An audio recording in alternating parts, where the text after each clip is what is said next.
Welcome एक नए episode में। आज हम डिस्कस करेंगे कि रियल एस्टेट में इनकम प्रॉपर्टीज कैसे काम करती हैं।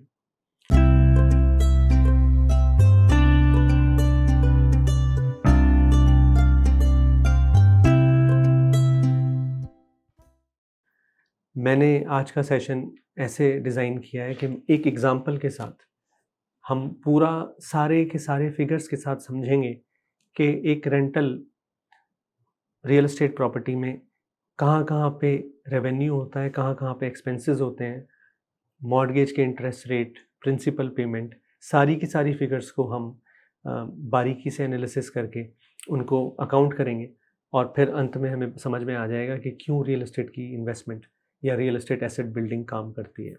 उससे पहले मैं 3 चीज़ें आपको बताना चाहता हूँ कि रियल एस्टेट इन्वेस्टमेंट क्यों की जाए। सबसे पहली चीज़ है बहुत स्ट्रेट फॉरवर्ड कि कैपिटल ग्रोथ होती है। रियल एस्टेट में हम जब भी इन्वेस्ट करते हैं विद टाइम एसेट के अंदर हमारी इक्विटी बिल्ड होती जाती है और जब आप उसको 5 या 8 साल या 10 साल बाद डिस्पेंस करते हो तो आपको built equity you can realise. दूसरा इसके अंदर बेनिफिट होता है रेंटल कैश फ्लो का। कोई भी और इन्वेस्टमेंट व्हीकल हो, चाहे वो स्टॉक हो, मेटल हो, बॉन्ड्स हो, किसी के अंदर भी ETFs हो, किसी के अंदर भी हमें उसका रिटर्न्स तो मिलेंगे based on market how that asset is performing, but हमें कंसिस्टेंट कैश फ्लो किसी भी और इन्वेस्टमेंट व्हीकल में नहीं मिलेगा बजाय रियल एस्टेट के। और आप हमारे आज के सैंपल में भी देखोगे एग्जांपल के अंदर के जस्ट बिकॉज उसके अंदर रेंटल कैश फ्लो है, वो फिगर भी हमें हेल्प करती है in our final earnings and our accounting. और तीसरा बेनिफिट रियल एस्टेट इन्वेस्टमेंट्स का होता है कि हमारी एक ऑर्गेनिकली इन्फ्लेशन के साथ हेज क्रिएट हो जाती है। So it helps us and provides a hedge against inflation. जैसे जैसे हम आगे बढ़ते हैं वैसे वैसे महंगाई भी आगे बढ़ती है। अगर हमारे पास 1 या 2 रियल एस्टेट एसेट है जिसके ऊपर हम लेवरेज कर सकते हैं तो महंगाई के साथ साथ हमारे पास भी कुछ ऐसा इक्विटी क्रिएट हो गई which helps us to counter the inflation. तो ये तीसरा और बहुत बड़ा बेनिफिट है रियल एस्टेट इन्वेस्टमेंट्स का। तो आइए अब हम अपने एग्जाम्पल की तरफ जाते हैं।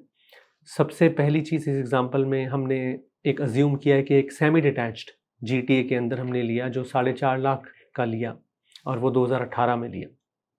उस सेमी डिटैच को हम देखेंगे 2018 में हमने कितने का लिया, उसके बाद 5 साल बाद क्या हुआ उस एसेट का, अगर हमने उसको एक इनकम प्रॉपर्टी की तरह यूज़ किया, वो सारी फिगर्स हम इस एग्जाम्पल में देखेंगे। तो आइए देखते हैं।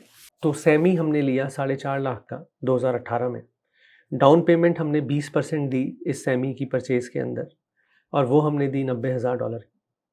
मॉर्गेज हमने 2018 में लिया 4% 5 ईयर फिक्स्ड और मॉर्गेज हमने लिया 3,60,000 का।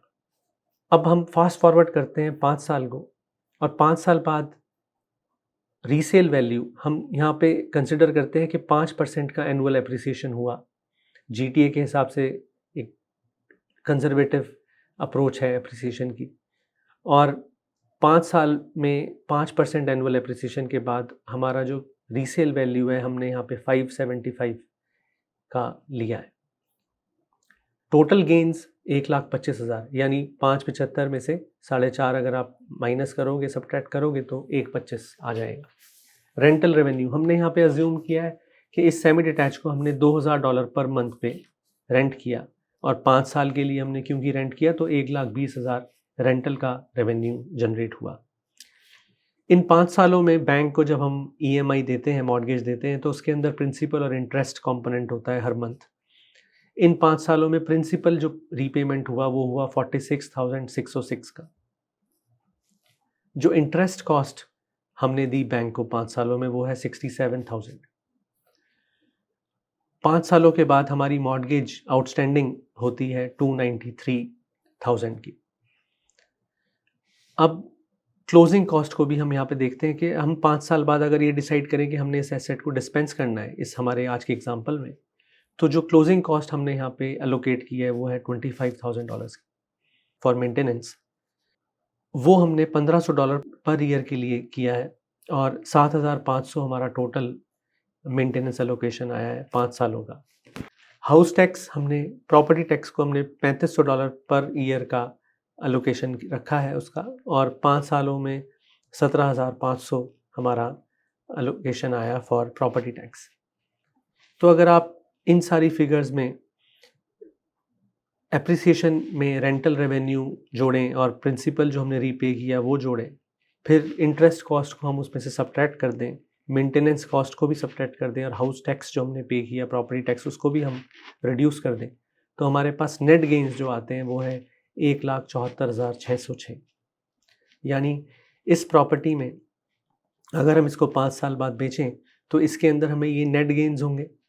इसके साथ साथ हमारा जो इनिशियल कंट्रीब्यूशन था प्रॉपर्टी में 90 के, वो भी होगा। तो 90 के प्लस 174,606 ये होगा हमारा टोटल इक्विटी जो इस प्रॉपर्टी में हम रियलाइज़ कर सकते हैं आफ्टर 5 इयर्स। होप आपको इस एग्जांपल से समझ में आया होगा कि क्यों रियल एस्टेट इन्वेस्टमेंट्स काम करती हैं। और इस एग्जांपल में हमने सारे के सारे नंबर्स बहुत कंजर्वेटिव लिए हैं। उसके बाद भी आपने देखा कि सिर्फ 90,000 की इनिशियल कंट्रीब्यूशन के बाद 5 सालों के अंतराल में 1,74,606 हमारी इक्विटी डेवलप हुई, और हमारा जो इनिशियल कंट्रीब्यूशन था वो ऑफ कोर्स इंटैक्ट है 90,000। तो हमारी जो टोटल इक्विटी डेवलप हुई वो है 90 के प्लस 174 के। तो आज के एपिसोड में बस इतना ही। अगर आपको ये एपिसोड अच्छा लगा तो ज़रूर शेयर करें अपने फ्रेंड्स, फैमिली और कोलीग्स के साथ। और अगर आपको रियल एस्टेट से रिलेटेड कोई भी हेल्प चाहिए हो तो वी आर हेयर एट एलेक्सेप। Thank you so much. Take care.